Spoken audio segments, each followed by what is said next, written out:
Thank you, Sven. We will now hear from Sienna Shah, who is in the class of 2029 studying public policy. Clang, clang, clang. The factory bells pierce through the thick cotton-dusted air, echoing through the streets of Lowell, Massachusetts. The bells signal to thousands of young women that it was time to start another grueling day of work on their wings. As their machines thundered without pause, the idea of liberty seemed to fade, hidden beneath the hiss of steam and the hum of spinning machines. In the 1830s, teenage daughters of farmers left behind their homes and headed for Lowell in search of wages and new possibilities. They were enticed by the idea of employment. Employment, they believed, would provide freedom, as they were no longer restricted by parental authority or traditional roles of women. For many, this experience was their first taste of independence. However, that independence came at a cost. These women, who had become known as the Lowell Mill Girls, were the backbone of America's growing economy and textile industry. Day after day, they worked on their looms in suffocating mills, their backs aching and their hands raw, all without so much as a bathroom break. Under the strict supervision and harsh rules of the factory owners, these women rose before sunrise and labored long after dark. Amelia, a mill worker, said it best. It was worse than the poor peasant of Ireland or the Russian serf who labors from sun to sun. These women who were promised economic freedom were instead faced with harsh living conditions and little to no liberty.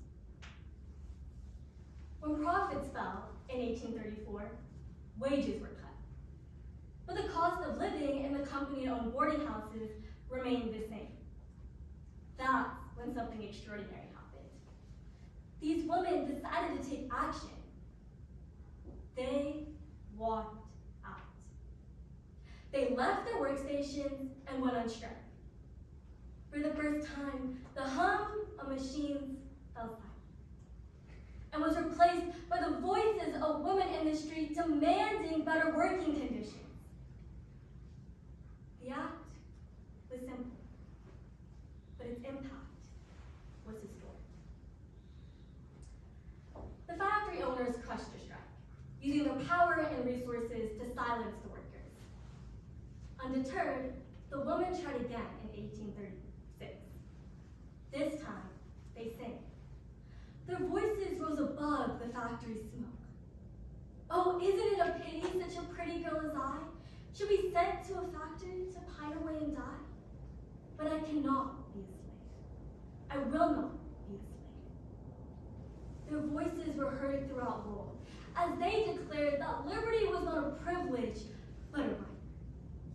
In 1840, they turned to political action, establishing the Lowell Female Labor Reform Association, which advocated for a 10-hour workday.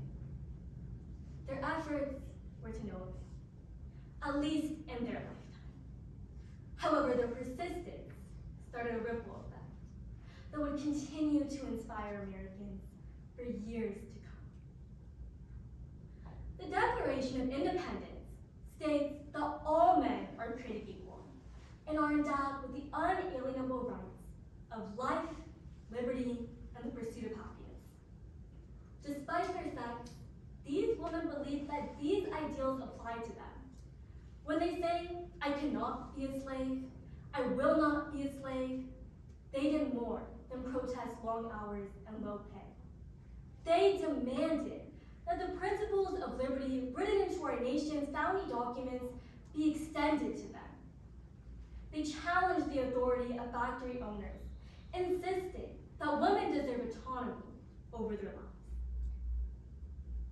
The Lowell Mill Girls did not sign the Declaration, but they lived it.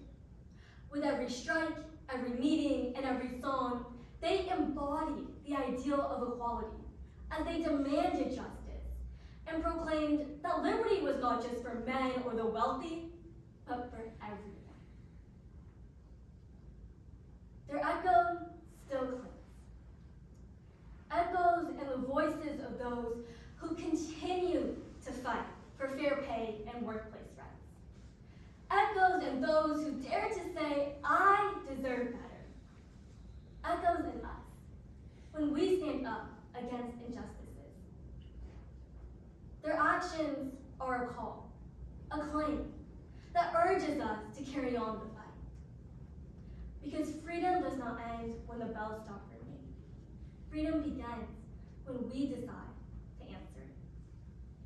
Clang, clang, clang.